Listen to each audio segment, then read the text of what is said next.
আসসালামু আলাইকুম ওয়া রাহমাতুল্লাহ।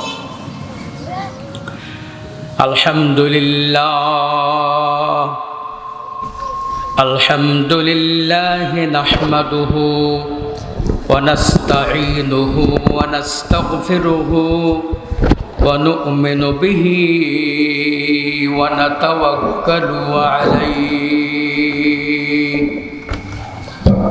ونعوذ بالله من شرور أنفسنا ومن سيئات أعمالنا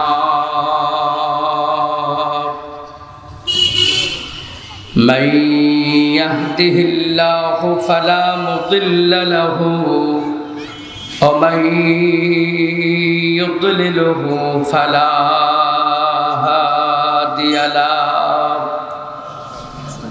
ونشهد أن لا إله إلا الله وحده لا شريك له ونشهد أن محمدا عبده ورسوله أما بعد فقد قال الله تعالى في كلامه المجيد وفرقانه الحميد أرسله بالحق بشيرا ونذيرا وداعيا إلى الله بإذنه وسراجا منيرا إن الله وملائكته يصلون على النبي يا أيها الذين آمنوا صلوا عليه وسلموا تسليما اللهم صل على محمد وعلى آل محمد كما صليت على إبراهيم وعلى آل إبراهيم إنك حميد مجيد اللهم بارك على محمد وعلى آل محمد كما باركت على إبراهيم وعلى آل إبراهيم إنك حميد مجيد উপস্থিত লক্ষ্মীপুর ভাটাপাড়া ফারুকিয়া হেফজুল কোরআন মাদ্রাসা কমিটি কর্তৃক আয়োজিত অধ্যক্ষর মহতি মাহফিলের সম্মানিত সভাপতি সাহেব, উপস্থিত সম্মানিতা মা এবং বোনেরা, আমরা আল্লাহ পাকের দরবারে শুকরিয়া জ্ঞাপন করছি। যেই মুহূর্তে এলাকার অসংখ্য নারী পুরুষ পাপাচার কাজের সঙ্গে জড়িত, পহেলা বৈশাখের অপসংস্কৃতিতে প্রস্তুতি নিতে অভ্যস্ত, সেই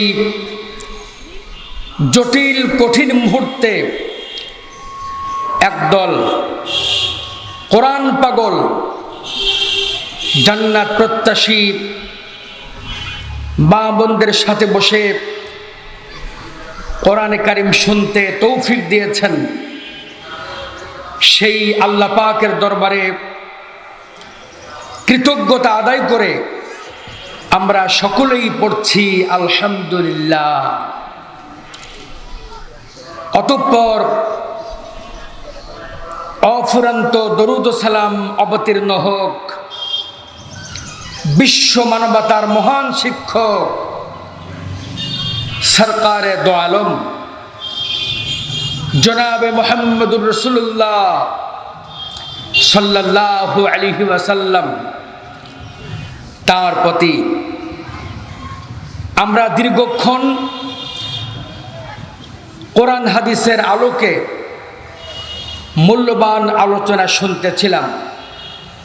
যারা আমাদেরকে আলোচনা শুনিয়েছেন, কোরআনে কারিম থেকে তেলাওয়াত করিয়ে শুনিয়েছেন, ইসলামী সঙ্গীত পরিবেশন করেছেন, আমরা তাদের জন্য আল্লাহ পাকের দরবারে দোয়া করছি। আল্লাহ যেন তাদেরকে হায়াতে তৈয়বা দান করেন, সেহাতে কুল্লিয়া দান করেন, এলেম আমল ইমানে তারাক্কি দান করেন। আমরা সকলেই পড়ছি আল্লাহুম্মা আমিন। সম্মানিতা মা এবং বোনেরা, আমি দুঃখিত আপনাদের সম্মুখে বক্তব্য দীর্ঘায়িত করতে পারবো না। এই প্রোগ্রাম শুরু হওয়ার কথা ছিল সকাল 8টায়। পরপর দুটি মাইয়াতের জানাজা হওয়ার কারণে প্রোগ্রাম বিলম্বিত হয়েছে। এখানে প্রোগ্রাম শেষ করে আরেকটি প্রোগ্রামে উপস্থিত হতে হবে পাবনা সাথিয়া থানা। এই জন্য আমি আপনাদেরকে বেশি সময় কষ্ট দেব না, সংক্ষিপ্ত কথা বলে আপনাদেরকে সাথে করে মোনাজাত করে আলোচনা শেষ করব ইনশাআল্লাহ তাআলা। আমি আজকে আপনাদের সম্মুখে আলোচনা রাখব আল্লাহ পাক নারী জাতিকে কিভাবে মর্যাদা দিয়েছেন। প্রথম বলবো মর্যাদার কথা, এরপরে বলবো মূল্যায়নের কথা, এরপরে বলবো আল্লাহ পাক নারীকে কিভাবে অধিকার দিয়েছেন। এই অধিকার কয়েক ভাগ বিভক্ত। একটি হচ্ছে নাগরিক অধিকার, আরেকটি হচ্ছে অর্থনৈতিক অধিকার। এই বিষয়গুলির উপরে অতি সংক্ষিপ্ত কথা বলেই আমার আলোচনা শেষ করব। ওমা তৌফিকি ইল্লা বিল্লাহ আলাইহি তাওয়াক্কালতু ওয়া ইলাইহি উনীব। আমরা সকলেই পড়ছি আল্লাহুম্মা আমিন। আমি প্রথমেই বলছি আল্লাহ পাক নারী জাতিকে কিভাবে মূল্যায়ন করেছেন। আল্লাহ পাক বলেন, ইয়া আইয়ুহাল্লাযীনা আমানু লা তাদখুলু বুয়ুতান গায়রা বুয়ুতিকুম হাত্তা তাস্তানিসু ওয়া তুসাল্লিমু আলা আহলিহা।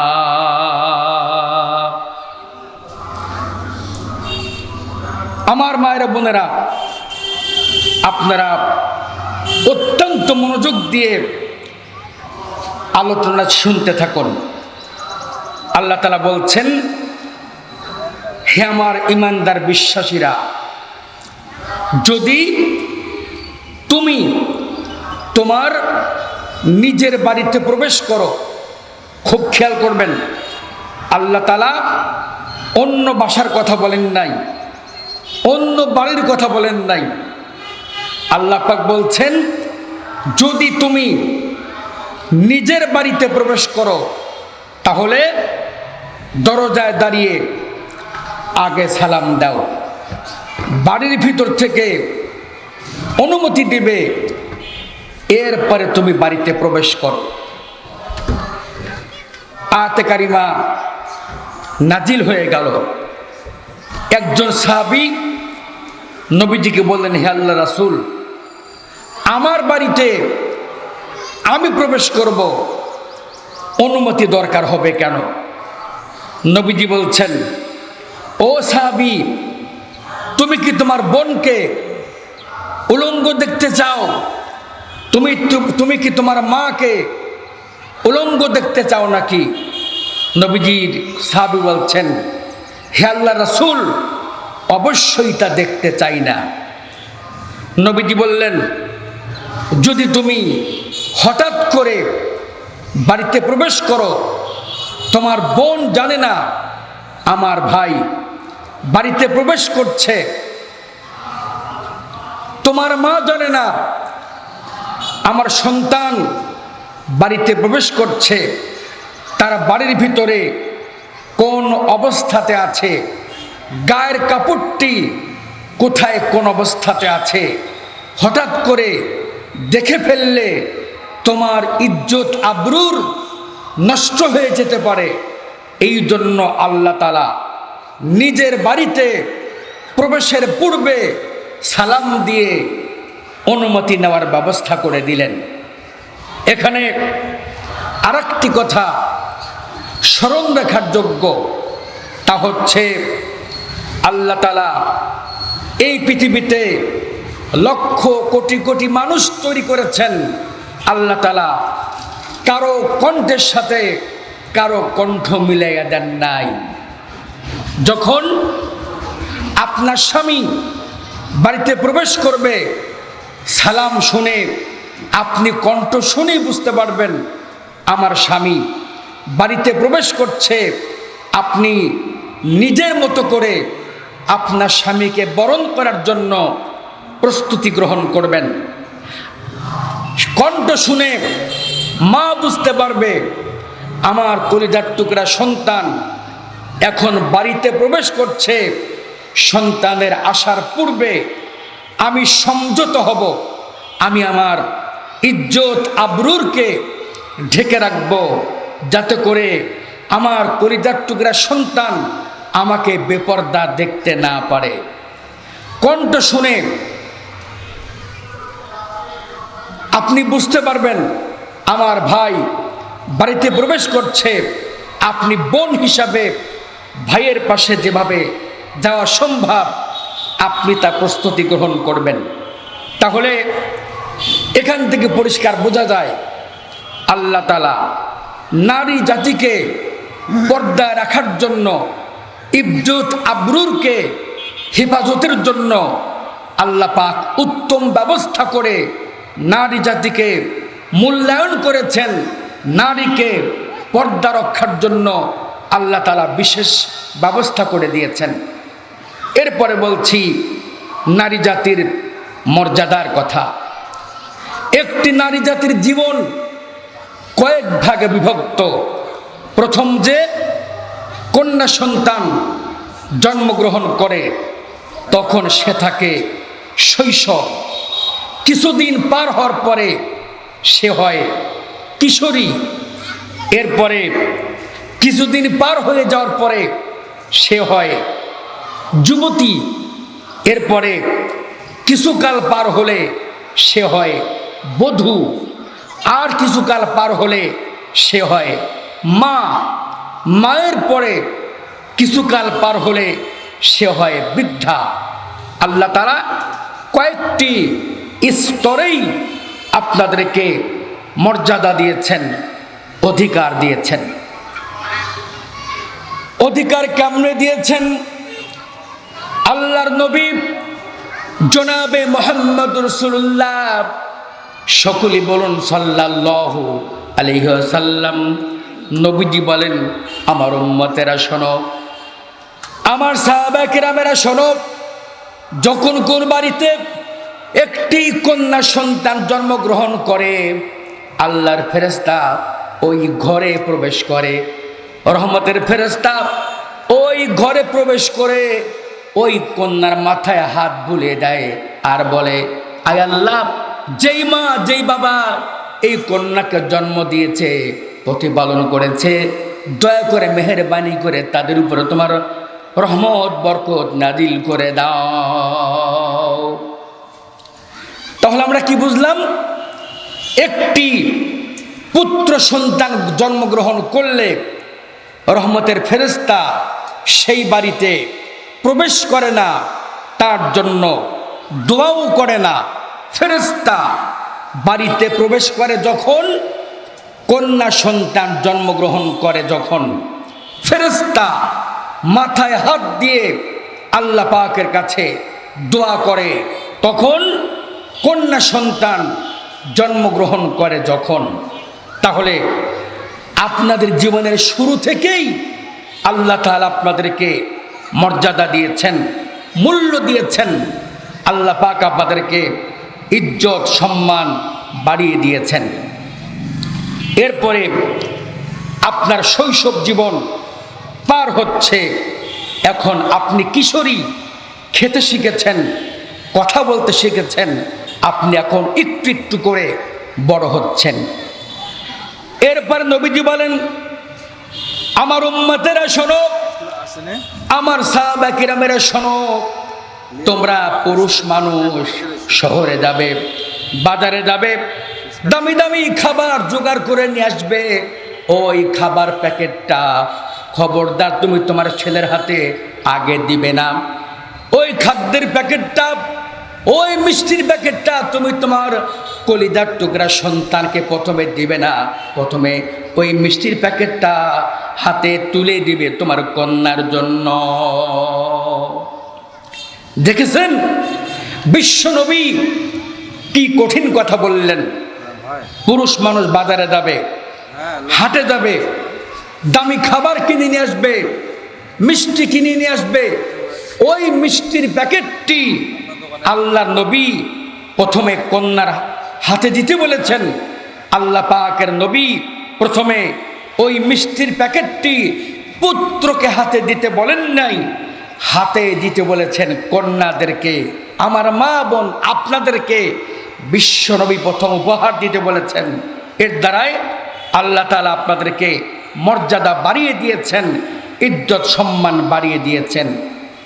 এরপরে আপনি আস্তে আস্তে আর একটু বড় হলেন, এখন আপনি যৌবনে পদার্পণ করছেন। এখন আল্লাহ তাআলা বিশ্বনবীর মাধ্যমে আপনাদেরকে আর এক ধাপ মর্যাদা বাড়িয়ে দিলেন।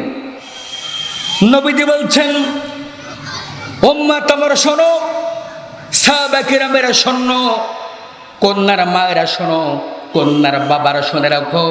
নবীজি বলেন, যদি কারো ঘরে আল্লাহ তাআলা কন্যা সন্তান দেয় আর সেই কন্যাদেরকে তার মা বাবা আদর যত্ন স্নেহ করে বড় করে বিয়ে দেয়, তাহলে কিয়ামতের ময়দানে আখিরাত আদালতে ওই মেয়ের বাবা এবং বিশ্বনবী একই জান্নাতে পাশাপাশি থাকবে। জোরে বলুন সুবহানাল্লাহ। দেখেছেন কত বড় মর্যাদা। নবীজি বলছেন, যেই মা যেই বাবা কন্যাদেরকে সুন্দরভাবে যত্ন করলো, প্রতিপালন করলো, বিয়ে দিল, কিয়ামতের দিন ওই কন্যার মা কন্যার বাবা বিশ্বনবী পাশে একই জান্নাতে পাশাপাশি থাকবেন। এর থেকে সুসংবাদ আর কিছু হতে পারে? এ খবরটি আল্লাহ নবী পুত্রদের ব্যাপারে দেন নাই, দিয়েছেন কন্যাদের ব্যাপারে।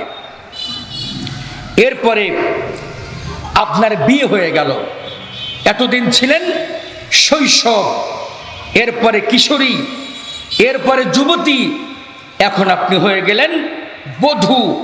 একটি পরিবারে আপনি বউ হয়ে বাড়িতে চলে গেলেন। এখন আল্লাহ পাক আপনাকে ইজ্জত তো দিয়েছেন, মর্যাদা দিয়েছেন, এখন আল্লাহ পাক দিয়েছেন অর্থনৈতিক অধিকার। আমার মায়েরা, অধিকারটা কি? আপনার বিয়ে হবে, মোহর ধার্য হবে।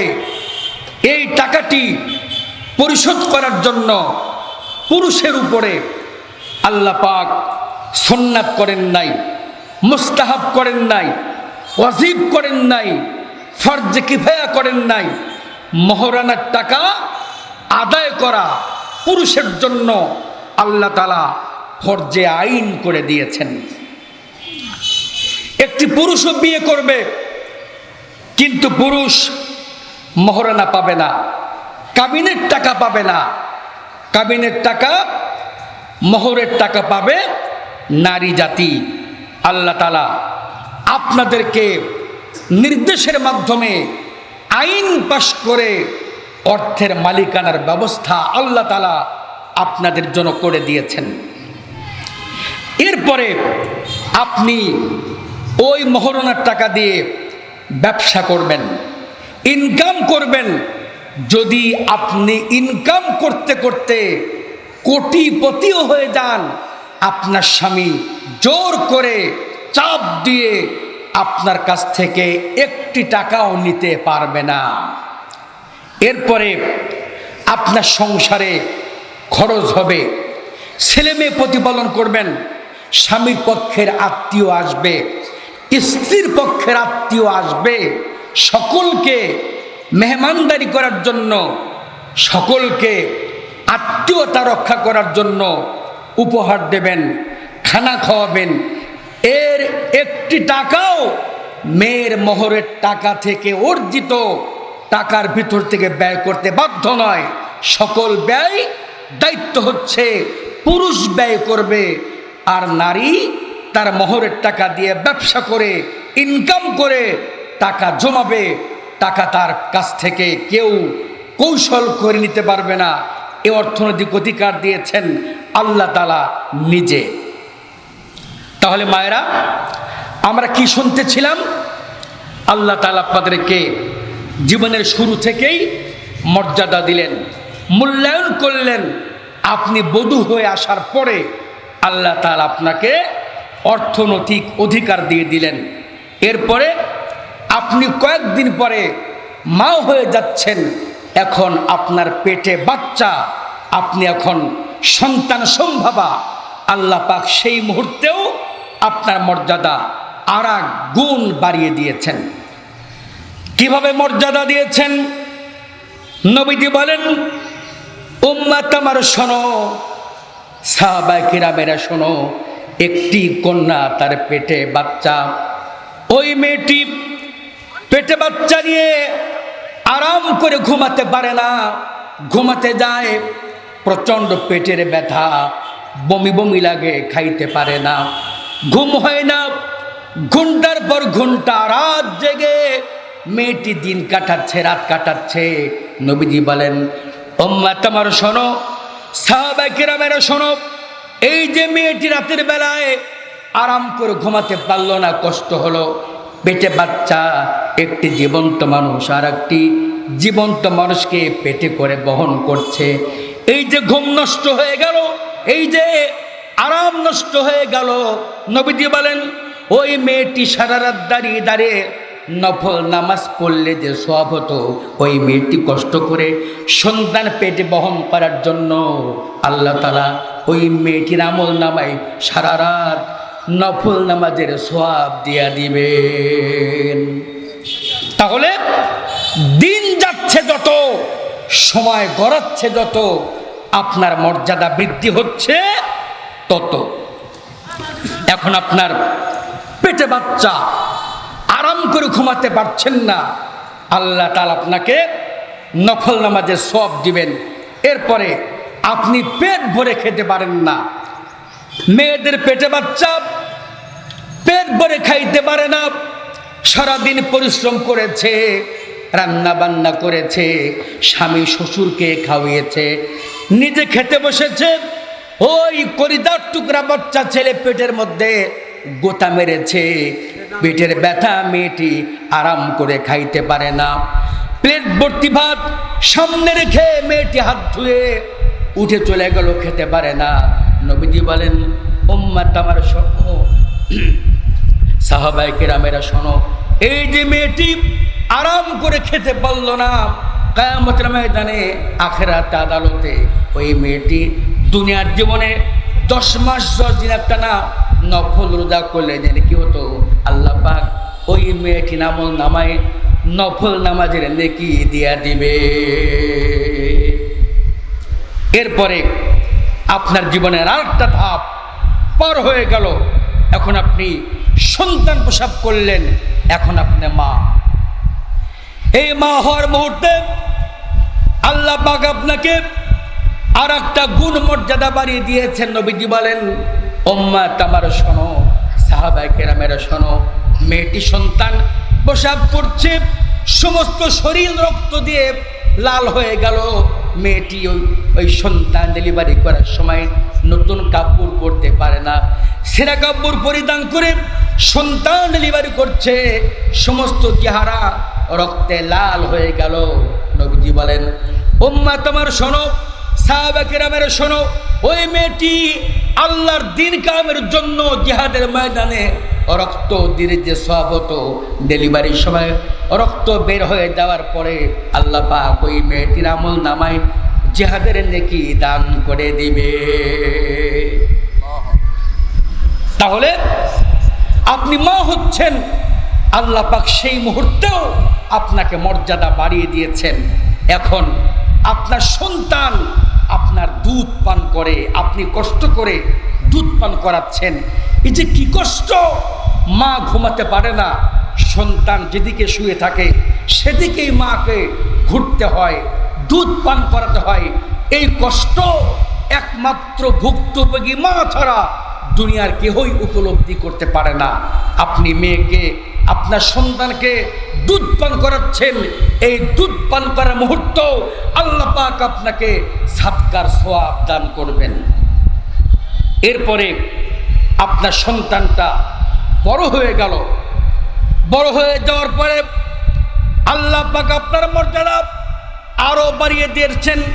সন্তানকে আল্লাহ পাক হুঁশিয়ার করে বলে দিয়েছেন, অকাদা রাব্বুকা আল্লা তা'বুদু ইল্লা ইয়াহু ওয়া বিল ওয়ালিদাইনি ইহসানা।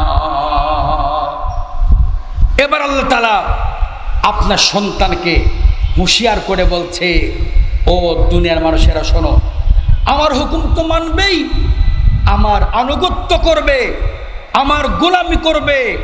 গোলামি করার পরে 2 নম্বরে যার খেদমত করবে, যাকে সম্মান করবে, ইজ্জত করবে, কদর করবে, সে আর কেউ নয়, সে হচ্ছে তোমার মা এবং তোমার বাবা। তাহলে আপনি যে সন্তানকে কষ্ট করে জন্ম দিয়েছেন, ওই সন্তান যেন আপনার সাথে বেয়াদবি না করে, দুর্ব্যবহার না করে, আল্লাহ পাক আপনার সন্তানকেও সতর্ক করিয়ে দিচ্ছেন আপনার সঙ্গে সুন্দর আচরণ করার জন্য। শুধু তাই নয়, ওই সন্তান আপনার সাথে কোন ভাষায় কথা বলবে, কোন নিয়মে কথা বলবে, আল্লাহ পাক সেটাও শিক্ষা দিয়েছেন। আল্লাহ পাক বলেন, অকুল লাহুমা কওলান কারীমা। তাআলা আপনার সন্তানকে বলছে, ও আমার বান্দা শোনো, তুমি তোমার মায়ের সাথে কথা বলবে 2টি গুণ সহ। খেয়াল করবেন, 2টি গুণ সহ মায়ের সামনে কথা বলতে হবে। একটি হলো উত্তম ভাষা, আর একটি হলো মিষ্টি আওয়াজ। আওয়াজের মধ্যে যেন কর্কশতা না থাকে, রূঢ়তা না থাকে, আওয়াজের মধ্যে যেন এসব না থাকে। আওয়াজ যেন মিষ্ট হয়, সুন্দর হয় এবং ভাষাটাও উত্তম হয়। তাহলে আপনার সন্তান আপনার সাথে কি আচরণ করবে, কি ব্যবহার করবে, আল্লাহ পাক সেটা আপনার সন্তানকে বলে দিয়েছেন আপনার ইজ্জত, সম্মান, মর্যাদা বাড়াবার জন্য। এরপরে আপনার সন্তান যদি আপনার সঙ্গে বেয়াদবি করে, দুর্ব্যবহার করে, আল্লাহ পাক সে ব্যাপারে সন্তানকে সতর্ক করে দিচ্ছেন। আল্লাহ পাক বলেন, উফফি ওয়া লা তানহারহুমা। আল্লাহ পাক বলছেন, ও দুনিয়ার সন্তানেরা হুঁশিয়ার থাকো, তোমার মা তোমার বাবা যদি তোমার আচরণে আহা শব্দ করে, উহু শব্দ করে, শুনে রাখো আমি আল্লাহ বলছি কিয়ামতের ময়দানে আমি তোমাকে বিনা হিসাবে জাহান্নামের আসামি বানায় দেব। নাউযু বিল্লাহি মিন যালিক। এরপরে আল্লাহ তাআলা আপনার সন্তানকে আরো সতর্ক করে বলে দিলেন, উখফিদ লাহুমা জানাহাদ-দুল্লি মিনার রাহমা। আল্লাহ পাক বলছেন, ও দুনিয়ার সন্তানেরা তুমি তোমার মায়ের দিকে বাবার দিকে রহমতের হাত লম্বা করো। রহমতের হাতটা কি?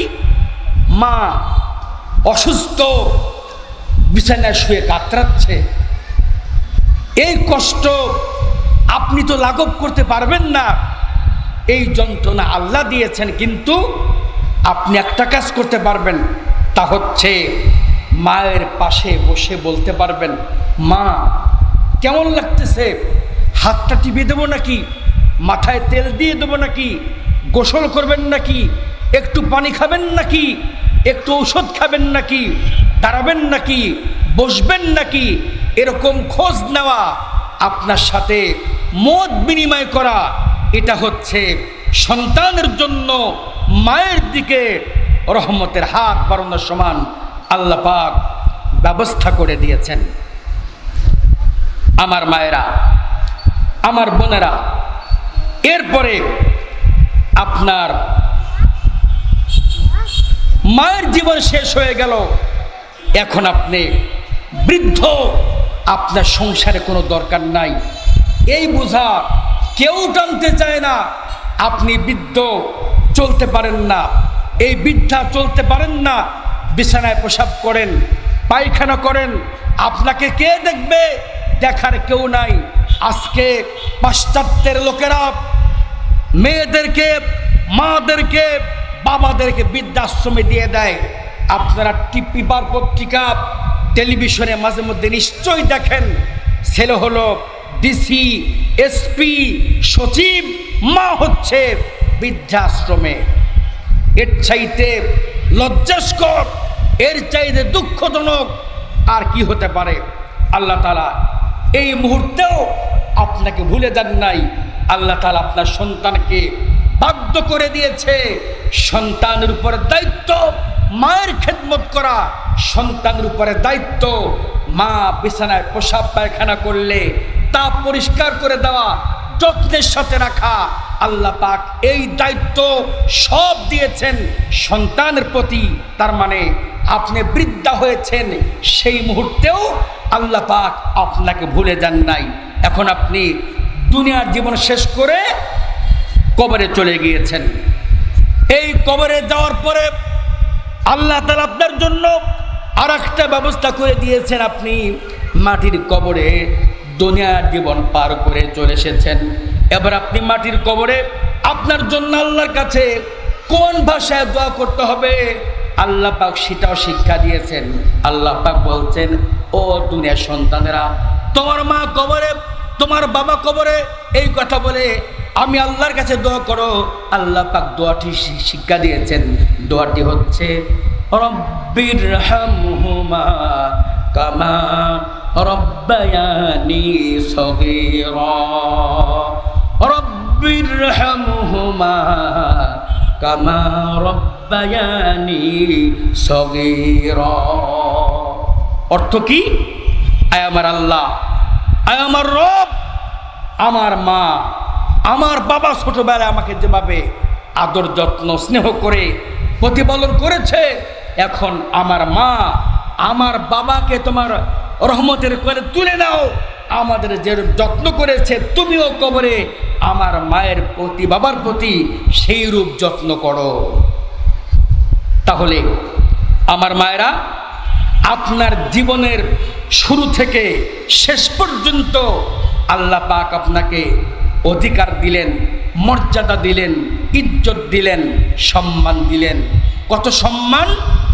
আল্লাহ তাআলা হযরতে আদম আলাইহিস সালামকে দুনিয়াতে সৃষ্টি করেছেন, আর আম্মা জান হাওয়াকে আল্লাহ সৃষ্টি করেছেন জান্নাতে। আমার মায়েরা, আমরা পুরুষ, আল্লাহ পাক আমাদেরকে সৃষ্টি করেছেন দুনিয়াতে, আর আপনাদেরকে আল্লাহ তাআলা সৃষ্টি করেছেন জান্নাতে। তাহলে আপনারা হলেন জান্নাতি মানুষ, আপনাদের সৃষ্টি জান্নাতে, আপনাদের জন্মই জান্নাতে। সুবহানাল্লাহি ওয়া বিহামদিহি সুবহানাল্লাহিল আযীম। তাহলে কত মর্যাদা আপনাদেরকে! এখন আপনার উপরে দায়িত্ব কি? আপনার শত্রু কারা? আপনাদেরকে ইজ্জত, সম্মান, মর্যাদা লুণ্ঠন করে নেওয়ার জন্য কারা ষড়যন্ত্র করে, কোন কায়দায় ষড়যন্ত্র করে, আপনাদেরকে এই কথাটি একটু পরিষ্কার করতে চাই। আমার মায়েরা, বর্তমানে সাহিত্য, সংস্কৃতি আপনাদের মর্যাদাকে ক্ষুণ্ণ করার জন্য আপনাদের বিরুদ্ধে অশুভ অপতৎপরতা চালাচ্ছে। আপনাদেরকে সমাজে ভোগের সামগ্রী করার জন্য তারা উঠে পড়ে লেগেছে। দেখবেন টেলিভিশনে কসমেটিকের অ্যাড দেখায়, কোনো পুরুষকে দিয়ে অ্যাড দেখায় না, অ্যাড দেখায়, অ্যাডভার্টাইজ দেখায় মেয়েদেরকে দিয়ে। এরপরে প্রিন্টের শাড়ির কভারে, আয়নার কভারে, সাবানের কভারে, কসমেটিকের কভারে পুরুষের ছবি নয়, ছবি দেওয়া হয় মেয়েদের ছবি। ইসলামের দুশমনগুলি আপনাদের মর্যাদা ক্ষুণ্ণ করার জন্য, আপনাদের ভাবমূর্তি ক্ষুণ্ণ করার জন্য আপনাদেরকে ভোগের সামগ্রী তারা বানাতে চায়। আপনারা এ সমস্ত ষড়যন্ত্র চক্রান্ত থেকে নিজের জীবনকে হেফাজত করবেন।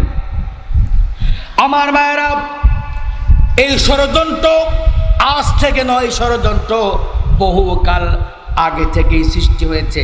একটু ইতিহাস আপনাদের সামনে সংক্ষিপ্ত পরিসরে ইতিহাস বলতে চাই।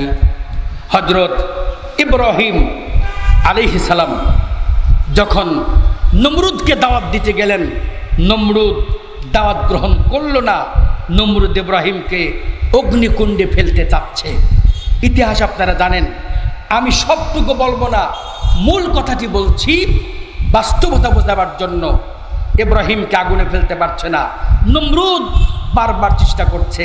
তখন শয়তান এসে নমরুদকে পরামর্শ দিল, ও নমরুদ, তুমি যদি ইব্রাহিমকে আগুনে ফেলতে চাও পারবে না, এখানে আল্লাহ পাক অসংখ্য রহমতের ফেরেশতা আছে।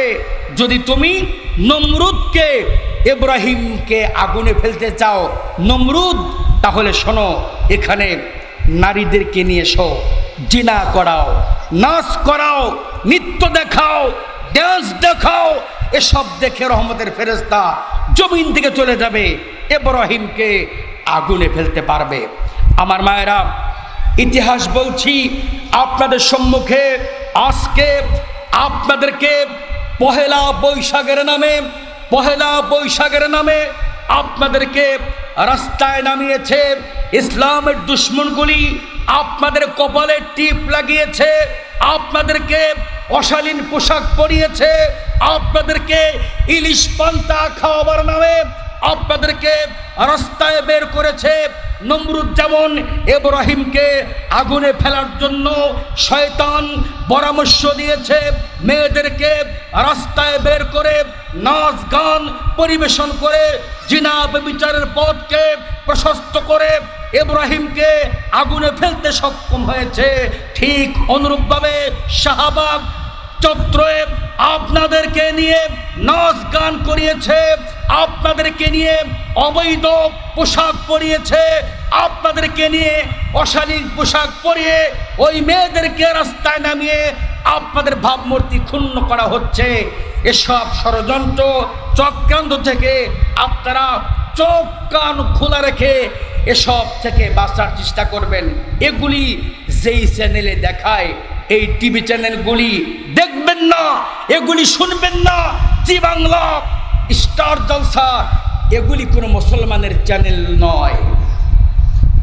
আমার মায়েরা, আমার বোনেরা, তাহলে আপনাদের সম্মান আল্লাহ পাক দিয়েছেন, এই সম্মান রক্ষা করার জন্য আপনাদেরকে সচেষ্ট থাকতে হবে, ভূমিকা পালন করতে হবে। কি ভূমিকা পালন করবেন? আল্লাহ কোরআনে সে কথা পরিষ্কার করে বলে দিয়েছেন। আল্লাহ পাক বলছেন, বান্দা শোনো, অকরনা ফি বুয়ুতিকুন্না ওয়ালা তাবাররাজনা তাবাররুজাল জাহিলিয়াতিল উলা।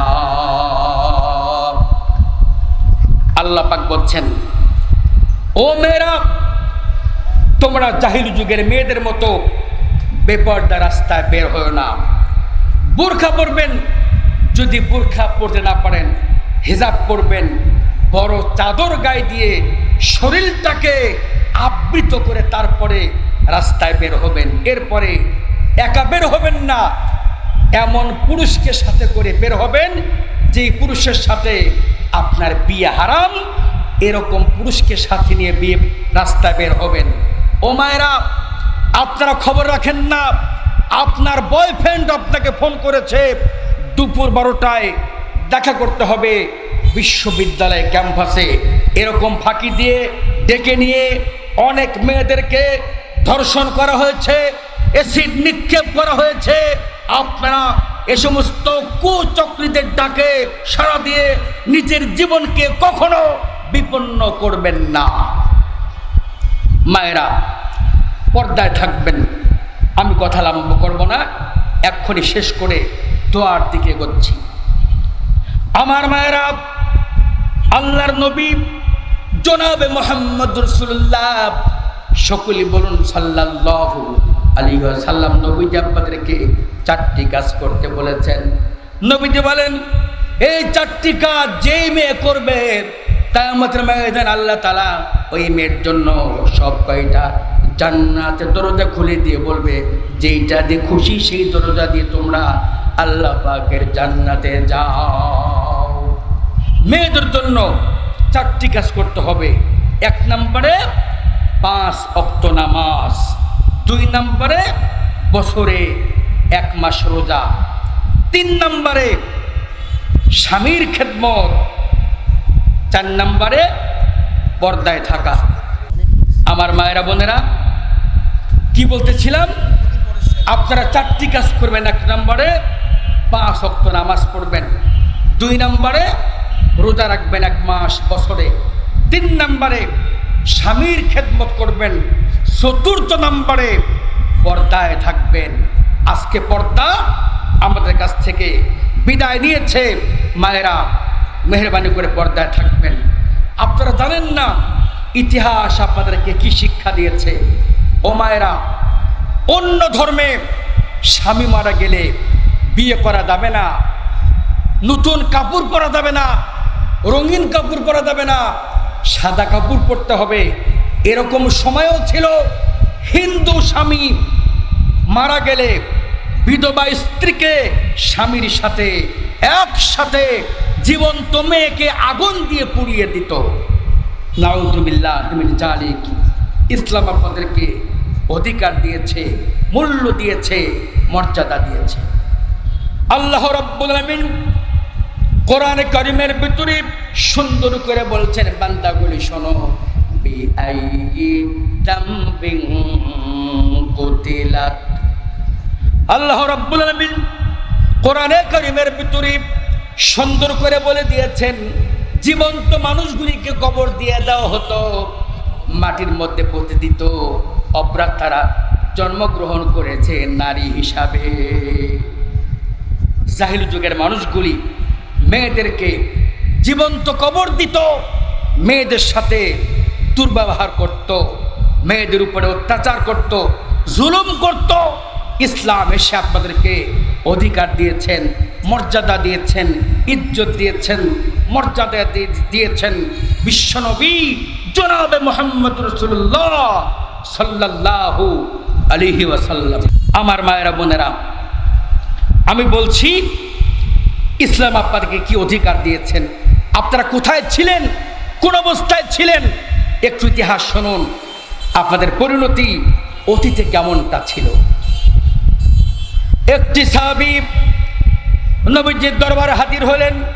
হাজির হয়ে বলছেন, ইয়া রাসূলুল্লাহ, ইয়া হাবিবাল্লাহ, আপনি মেহেরবানি করে আমাকে পড়িয়ে দিন আশহাদু আল্লা ইলাহা ইল্লাল্লাহু ওয়াহদাহু লা শারীকা লাহু ওয়া আশহাদু আন্না মুহাম্মাদান আবদুহু ওয়া রাসূলুহু।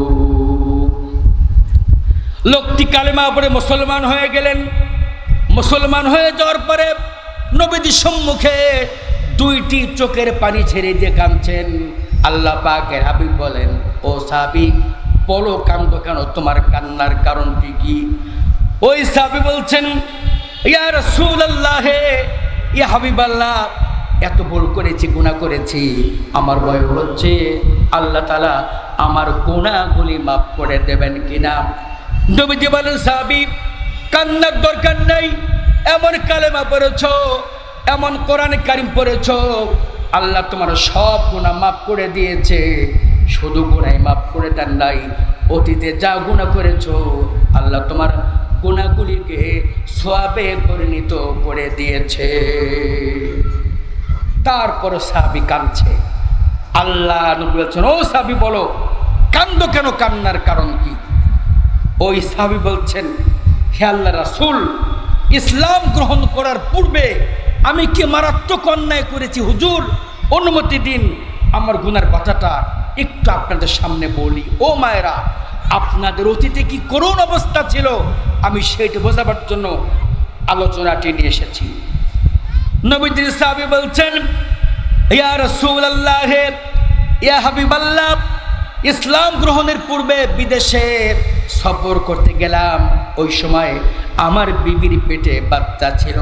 বলে গেলাম, বিবি, যদি তোমার পেটে পুত্র সন্তান হয় তাহলে আদর যত্ন স্নেহ করে বড় করবে, আর কন্যা হলে পরে ওই কন্যাটিকে তুমি জীবন্ত কবর দিয়ে দিবে। এই কথা বলে রওনা হয়ে গেলাম বিদেশে সফরে। এসেছি কয়েক বছর পরে বাড়ি এসে দেখি একটি সুন্দরী ফুটফুটে চাঁদের মতো মেয়ে আমার বাড়িতে ঘুরে বেড়াচ্ছে। আমি আমার বিবিকে একান্ত কাছে ডেকে বললাম, বিবি বলো তো এই মেয়েটা কার মেয়ে? আমার বিবি আমাকে ভয়ে ভয়ে বলছে, ও স্বামী, আমাকে দয়া করে মেহেরবানি করে মাফ করে দাও। আমি আমার কলিজার টুকরা কন্যাকে জীবন্ত কবর দিতে পারি নাই, আদর যত্ন স্নেহ করে বড় করেছি।